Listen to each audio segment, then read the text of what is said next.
He used to be called Citizen 625726. He used to call himself Unbroken. When he left his dystopian city behind, he thought he had found paradise.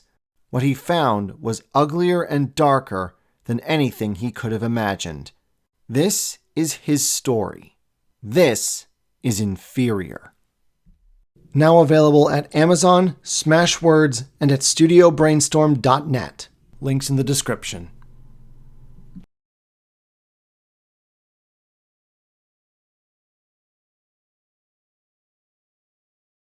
Ah, werewolves, the second string player of classic horror movie monsters. Not just in World of Darkness, but in media in general. Mostly because there seem to be a lot more prominent stories about vampires than there are about werewolves. At least in terms of modern media. Perhaps the other big reason why vampires seem to overshadow their long-term rivals is the fact that what we consider classic vampire fiction has been around for a lot longer. What we consider to be classic vampire fiction, that is, fiction that isn't folklore, begins in 1819 when John William Polidori wrote The Vampire. Don't ask why it's spelled with a Y, I couldn't tell you. Add to that famous works like Carmilla, Dracula, the many, many adaptations of Dracula, and even more recent works like Anne Rice's Vampire Chronicles or Stephen King's Salem's Lot. By the 1990s, when White Wolf was creating Vampire the Masquerade, they had over 170 years worth of mythos to work with. By contrast, when Werewolf the Apocalypse was first made in 1992, what we consider the classical werewolf mythos was barely over 50. Now, like vampires, werewolves had existed in folklore for centuries, if not millennia. But apart from the shapeshifter aspect, the folkloric werewolf has almost nothing in common with the classic werewolf. If you really want more detail about this, there's a video by Red of Overly Sarcastic Productions fame, link in the description. I actually recommend that you watch it, as it's a great way of showing just how divergent and inconsistent the werewolf mythos was prior to the 20th century. The story that really established all of the iconography that we think of when we think werewolf was the 1941 Universal movie The Wolfman, starring Lon Chaney Jr. There is the novel The Werewolf of Paris, which was written in 1933 by Guy Endore, but though that was popular in its time, the book very swiftly dropped off the literary map and is mostly relegated to obscurity. And as far as I've been able to determine through research, had no influence on the creation of the Wolfman. Like I said, everything that we think of when we hear the word werewolf begins with this movie. Transformation triggered by the full moon, vulnerability to silver and wolfsbane, transmission of the curse via bite, and of course, the fact that the werewolf transforms not into an actual wolf like in folklore and even in The Werewolf of Paris, but into a wolf-human hybrid. There were plenty of werewolf stories after The Wolfman, notably The Howling and American Werewolf in London, but none of them really added anything new that surpassed the original iconography. The reason why I opened with this is because I think it helps explain why, when making Werewolf the Apocalypse, White Wolf, instead of incorporating and recombining different aspects of lore to create something new a la Vampire the Masquerade, they decided that for Werewolf, they would pretty much scrap the classic iconography and create an entirely new mythos from the ground up. The only elements they would keep from classical werewolf stories would be the monstrous hybrid form and the vulnerability to silver. Telling the in-universe origin story of Werewolf the Apocalypse is tricky compared to Vampire the Masquerade. This is because while Masquerade has several in-universe, albeit unreliable, written accounts of what happened, the werewolves, or Garou as they call themselves, passed down all their history orally. And so there is very little consistency between the narratives of the 13, I suppose 12 now, different tribes that comprise the Garou nation. As such, the narrative in this video is going to be a lot more streamlined, and I will only cover the different tribal variations of the origin of things when I come to individual tribe videos. With that, let us begin as we must at the beginning. According to werewolves, existence is comprised of two different planes, the physical world and the spirit world, or Umbra. And in the beginning, there was very little distinction between the two. Spirits of all kinds interacted freely with physical matter, and the greatest of all the spirits were the Celestines. These were the spirits of planetary bodies, such as Luna, the spirit of the moon, or Helios, the spirit of the sun. And greatest of all the Celestines was Gaia, the spirit of the earth. Gaia wished for life to flourish upon her, and so she brought forth 3 powerful spirits known as the Triad for that specific purpose. These spirits were the Wild, the Weaver, and the Worm.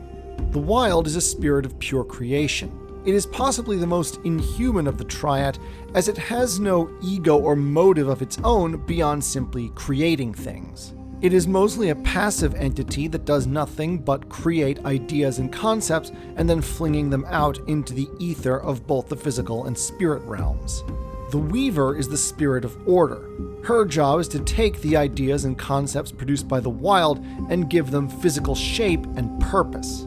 For example, if the Wild creates ideas of tree, fish, and mountain, the Weaver would take those ideas and actually turn them into a physical tree, fish, and mountain. Finally, the Worm was originally a spirit of destruction, but also of balance and renewal. In the same way that a forest fire clears out the dead wood and old growth of a forest so that new life can bloom in the ashes, the Worm would destroy the creations of the Weaver and the Wild when they had outlived their purpose, so that Gaia would not be constantly cluttered up with useless things and make way for something new. Originally, in the old days, the Triad all worked in harmony, and all was right with the universe. Of course, inevitably, things went wrong. Again, there is some variation among the tribes as to where the problem started, but the most commonly agreed upon version of the story is that it began with the Weaver. Being the spirit of order, the Weaver is understandably something of a control freak, and over time she became increasingly pissed off at the Worm for constantly destroying her creations, even though that was his purpose. While the Wild is usually depicted as a formless mass, as befits a being of pure creative chaos, the Weaver and the Worm usually have more definitive forms, a spider and a serpent respectively. And so, the way the story is told, when the Weaver decided to find a way to stop the Worm from destroying her creations, she did this by imprisoning the Worm within a web. The Worm thrashed and struggled against his bonds, but for the longest time was unable to do anything. Eventually, his struggles managed to weaken the web imprisoning him just enough that he could extend a portion of his essence back out into the universe. But by then, his confinement and the inability to fulfill his purpose had driven the Worm insane. What had once been a spirit of balance and destruction was now an entity of corruption and entropy. Now, all that came into contact with the Worm's essence, be it physical matter or spirit, was corrupted by it and ultimately became its servant. Understandably distressed by this turn of events, Gaia needed to do something to save all of creation from the Worm's corruption. And so, from her own tears, according to the legend, she created the Fera, entities that were a blend of both flesh and spirit, who usually took the physical form of various animals. They all had different tasks, but it all served the same end, undoing the damage done by the Worm. The Bastet took the form of big cats, and their task was to hunt down information and secrets. The Rokea were sharks and were tasked with guarding the oceans. The Makole were originally dinosaurs, but later took the form of crocodiles and great lizards, and their job was to act as Gaia's memory so that no knowledge would ever be forgotten. The Gronder were boars, and they had the unique ability to consume earth that had been tainted by the Worm and purify it so that good green things could grow in it again. The Koraks and Chemazots were crows and bats respectively, and they served as Gaia's messengers. The Goral were bears, and they were tasked originally with fending off the Worm's influence through powerful rites of warding and healing. But soon the burden proved too much for them, and they asked Gaia for help. And so she created the last of the Fera, the Garou. They took the form of wolves, and they were created for the explicit purpose of hunting down and destroying all that served the Worm. Each type of Fera possessed its own unique skills and great powers. Gaia, perhaps thinking of the example of the Weaver and the Worm, did not want the shapeshifters to think themselves above the mortal creatures of the earth. So, in order to make sure that they did not think themselves separate from mortal creatures, let alone above them, she made it so that the Fera could not produce offspring among themselves. Any coupling between two Fera would produce a child, but the child would be sterile and marked by some kind of stigma, either a physical deformity or a mental instability, as a sign that its existence was against Gaia's will. Thus, the Fera could only produce offspring with the animals whom they shared their respective forms with. The Goral mated with bears, the Gronder with boars, the Garou with wolves, etc. For a time, things worked out, with the Fera, each in their own way, working against the worm's power. Then one day, the Garou discovered a relatively new creation in Gaia, a strange race of hairless monkeys called Man. At first, the Fera didn't know what to make of Man. He was slow and weak, his senses were awful, but with his great cunning, he was able to alter the world around him to suit himself. His soft, clawless hands could make sticks and stones into tools and weapons with which he could defend himself or make his life easier. Unfortunately, the Weaver and the Worm discovered humanity shortly thereafter, and worse, both took a liking to humans. Both spirits wished to use humanity, his cunning and his ability to shape his world, to their own advantage. The Worm wished to use man's talents to spread his corruption, while the Weaver saw his gifts as a way of imposing order upon a chaotic world. The Weaver began to fill man's mind with dreams of more advanced tools with which he could master nature, while the Worm filled his soul with feelings of greed, hate, and fear. Some among the Fera were concerned about these humans, especially once they began to spread in ever-increasing numbers, and doubly so when the Weaver taught them agriculture and they began clear-cutting forests to make farms. But Mother Gaia loves all her creations and forbade them from harming the humans without cause. Instead, she suggested that if they were so concerned, they should go amongst the humans and teach them the reverence of Gaia. Thus, man could learn to live in harmony with nature rather than seek to dominate it. This was easier said than done, as most humans tend to be freaked out by wild beasts just randomly approaching them out of nowhere. It was then that Helios and Luna, the spirits of the sun and moon, offered to the Fera the ability to shapeshift into human form, so that they could go among humans and teach them. A few, like the Makole and the Corax, accepted the blessing of Helios. Most of the other Fera, including the Garou, chose to accept Luna's blessing. But the moon is a capricious spirit, and in addition to the power to shapeshift, she also bestowed upon the Fera, particularly the Garou, the power of rage. Rage is both the blessing and the great curse of the Garou.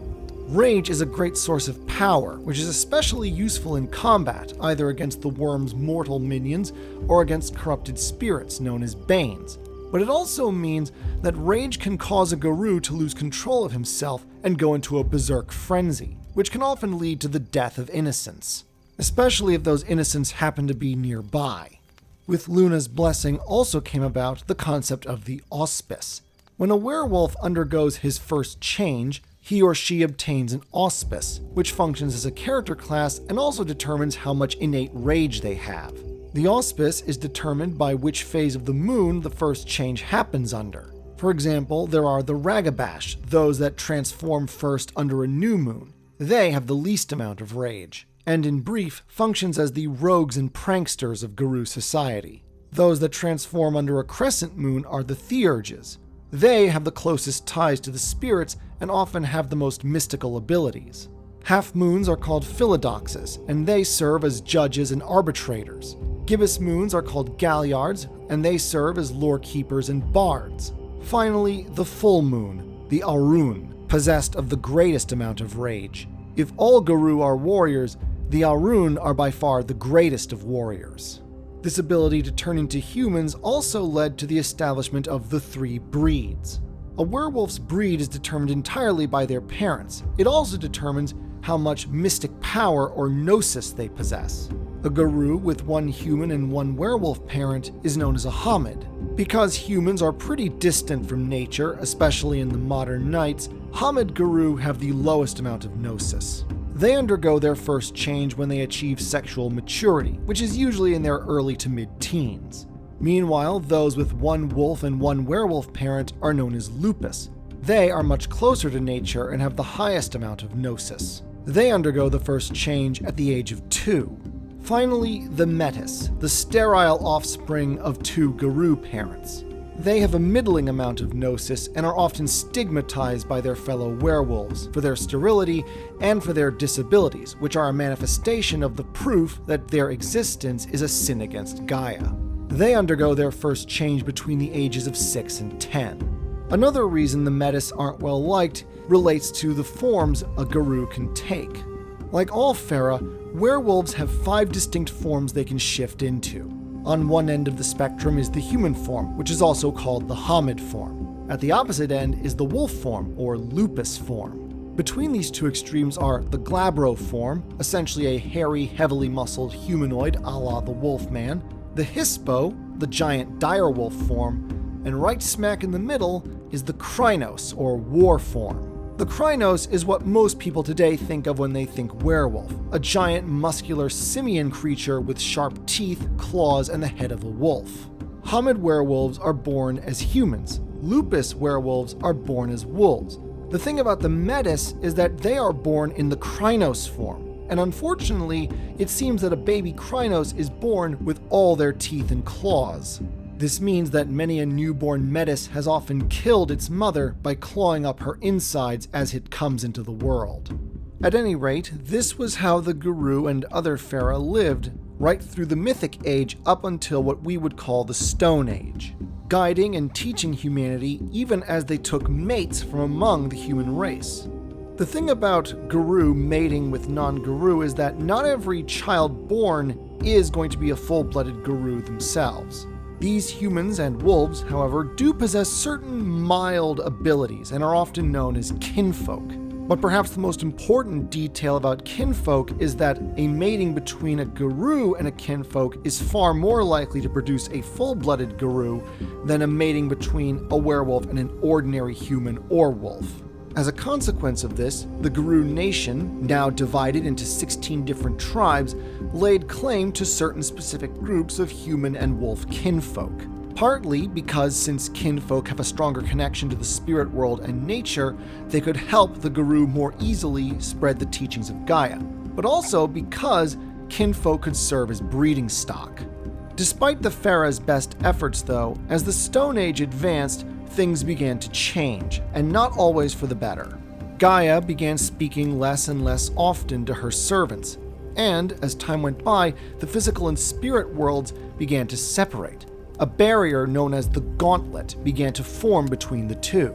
Being creatures of both flesh and spirit, the Garou could more easily than most travel between the two realms. However, in some parts of the world, the gauntlet was thicker or thinner, making it either easier or harder to step sideways, as the Garou like to call it. And all the while, the Weaver and the Worm kept planting decidedly un-Gaian ideas into the minds and hearts of humans. And all the while, the human population continued to grow. This last, combined with the thickening of the gauntlet and Gaia's increasingly lengthy silences, eventually led the Garou to perform what all tribes agree the two great mistakes that ultimately led to their downfall and to the reason why this setting is called Werewolf the Apocalypse. These two events are called the Impergium and the War of Rage.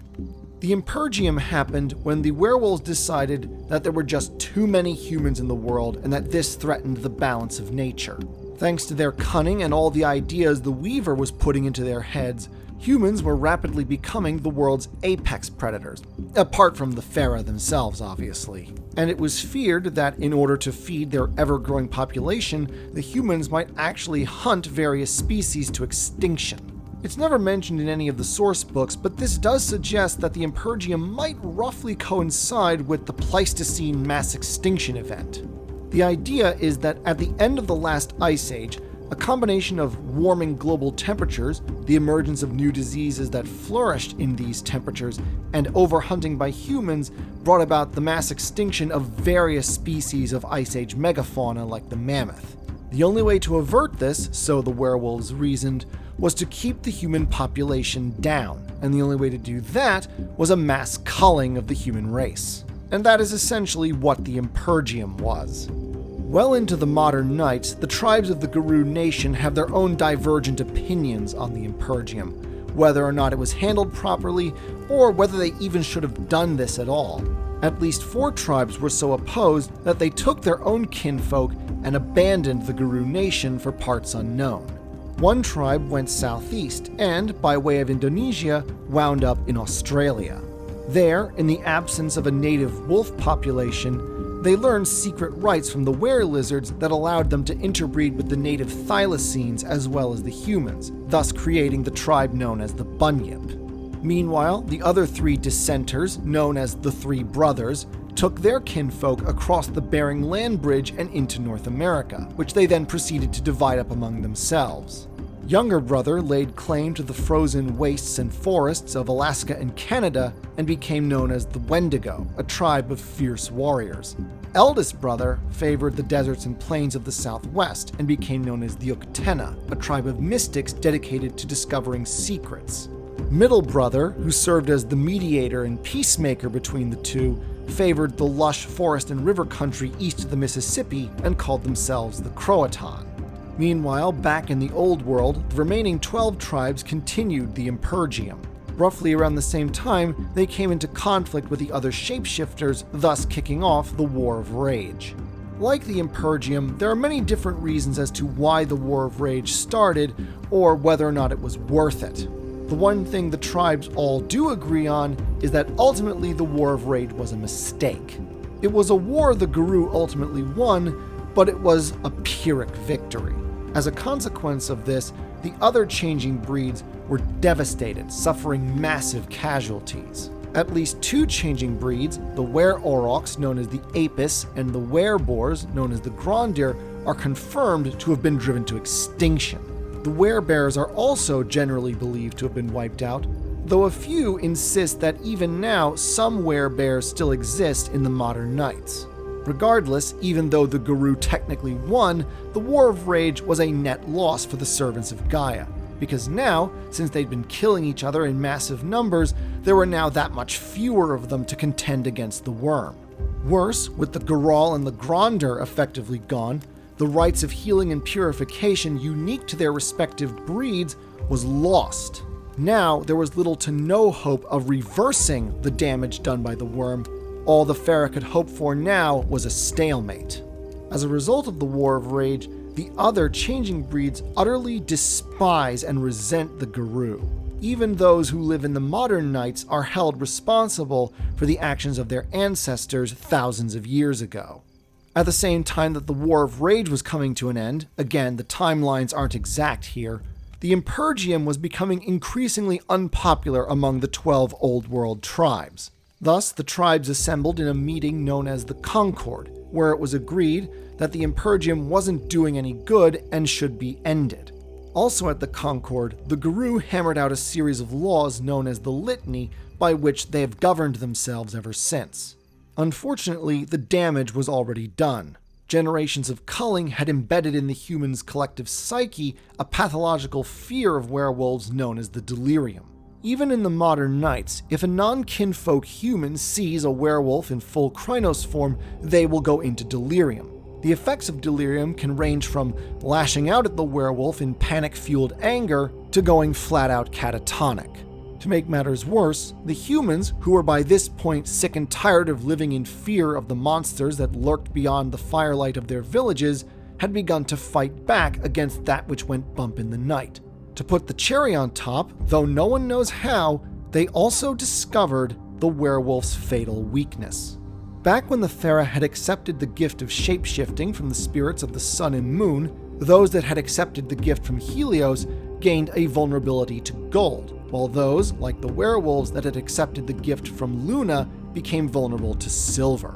Besides being faster and stronger than humans, a werewolf in full Krynos form can shrug off injuries that would kill a human being. Silver is the only physical substance that can counter their healing factor, meaning it can not only kill them, it can also leave wounds that will not heal. Armed with a silver knife or silver-tipped spear, an ordinary human actually had a fighting chance even against a Guru in full-on war form. And what's more, in spite of the Impergium, the humans still vastly outnumbered the werewolves. As a result, at the Concord, the tribes agreed that the best thing to do was to conceal their existence from humans and wage their war against the worm in secret. And so, while the other Pharaoh laid claim to the lands of East Asia and Africa, and threatened to kill the Garou if they so much as looked in the direction of their territory, the 12 werewolf tribes spread across the Middle East and Europe, each tribe staking out a territory and laying claim to certain human kinfolk as their own. The Stargazers, a spiritual tribe of werewolf warrior monks, yes, really, settled in northern India and eventually became so isolationist that the other tribes pretty much forgot they even existed. The peace-loving children of Gaia initially settled in Mesopotamia, but because they believe in unifying all the tribes into one big tribe, they were the first to abandon the idea of a physical homeland specific to themselves. The haughty and elitist Silverfangs, self-proclaimed rightful rulers of the Garou nation, chose for themselves the lands and peoples of Western Russia. The ruthless and devious Shadow Lords settled among the Slavic peoples of Eastern Europe, especially the Balkans. The Black Furies, an almost all-female tribe that revere nature more than anyone else, chose Greece as their home. The Silent Striders originally lived in Egypt, but after a terrible war with the local vampires, were placed under a terrible curse. 1, the curse barred them from their homeland, and 2, made sure that they would always be haunted by the spirits of the dead if they stayed in one place for too long, forcing them to become a tribe of nomadic wanderers. The aggressive, war-loving Get of Fenris, or Fenrir, chose to align themselves with the Germanic tribes of Scandinavia and Central Europe, while the passionate and family-oriented Fianna tribe chose for themselves the Celtic peoples of Western Europe and the British Isles. Meanwhile, the White Howlers, a small but fierce tribe, settled among the equally fearsome Picts of Scotland. The Red Talons, a feral tribe who reject humanity to the point where they refuse to breed with anything other than wolves, never claimed an ancestral homeland. They just picked the most remote regions of wildlife, as far from human civilization as they could get, and claimed it as theirs. In contrast, the Glasswalkers love humanity and what it's capable of. They too were among the first to abandon the idea of a specific homeland and chose to live in the cities among the humans. Where most Garou view civilization with distrust and hostility, the Glasswalkers take the radical position of saying that civilization is a good thing, and they even believe that science and technology, especially in the modern nights, can be used in service of nature rather than in opposition to it. Finally, the Bone Gnars, a tribe comprised of the outcasts of all the other tribes. They too live in the cities, but unlike the Glasswalkers, they opted to live among the poor and downtrodden of society, and became self-appointed champions of the less fortunate. Being creatures of rage, as the werewolf tribes began to spread out from their original homelands, they began to fight among themselves, especially as the gauntlet grew ever thicker over cairns, places where the gauntlet separating the physical world from the Umbra is thin enough to allow easy transition between the two. Garou regard cairns as sacred spaces, and woe betide anyone, werewolf or otherwise, who crosses the boundary of a cairn without express permission. Things only grew worse for the werewolves as time went by.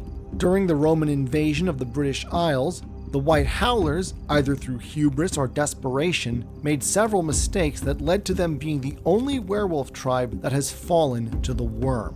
They now exist as twisted, mutated agents of corruption known as the Black Spiral Dancers.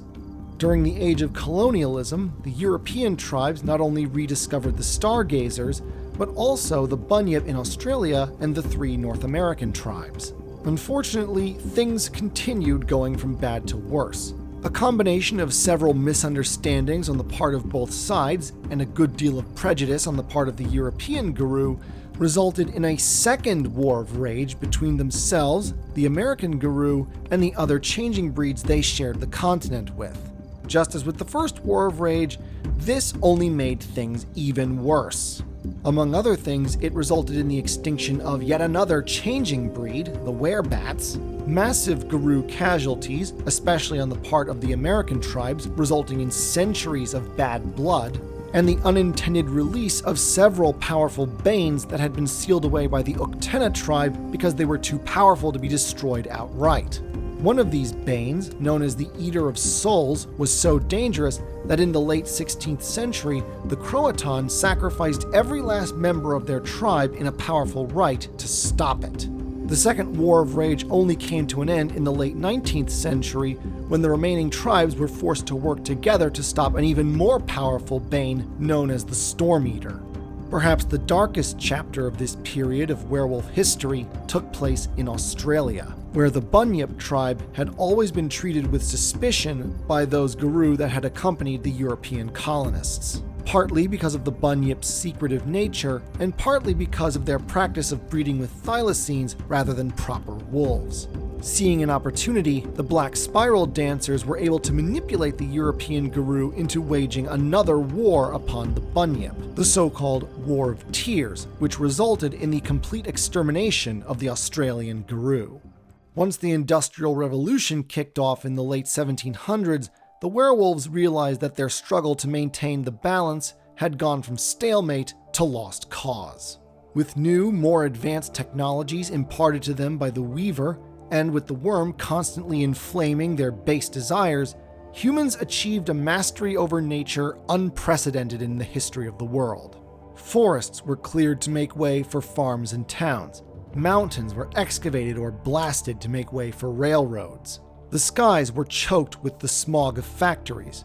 Rivers and lakes were either drained or filled with pollutants, and the urban sprawl of cities continued to spread. As nature grew weaker in the physical world, so too did the spirits of nature in the spirit world, as the gauntlet, the barrier between the physical realm and the Umbra, grew ever thicker and ever more difficult to cross.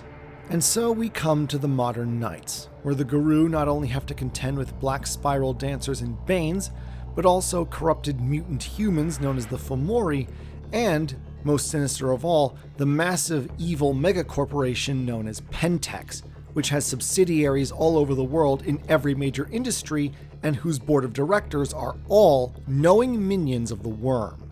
And, just to put the cherry on top, in spite of all these common enemies of theirs, the tribes of the Garou Nation, thanks to millennia's worth of bad blood, pride, and literal anger issues, can't stop fighting among themselves. It's gotten to the point where, at the turn of the millennia, the Stargazer tribe got sick of it all and actually seceded from the Garou Nation and joined forces with the changing breeds of East Asia. At this point, every werewolf knows that the end is nigh. The worm's corruption spreads ever further, and while they can slow it, there's nothing they can do to stop it. All they can do now is prepare as best they can for one final fight, the War of the Apocalypse, where they will face not only the worm's minions, but the worm itself head on. They don't expect to win, all they hope for is that they take the worm down with them, and hope that a new and better world can be formed from the ashes of the old. And that concludes my 1,000 subscriber special and introduction to the world of darkness. I want to thank everybody once again for helping me to reach this point, and I hope you like what you see, as it will give me even more reason to come back to this particular lore. In the meantime, I'll be occupied with family affairs this coming month, so you won't be hearing from me again until early December. Until then.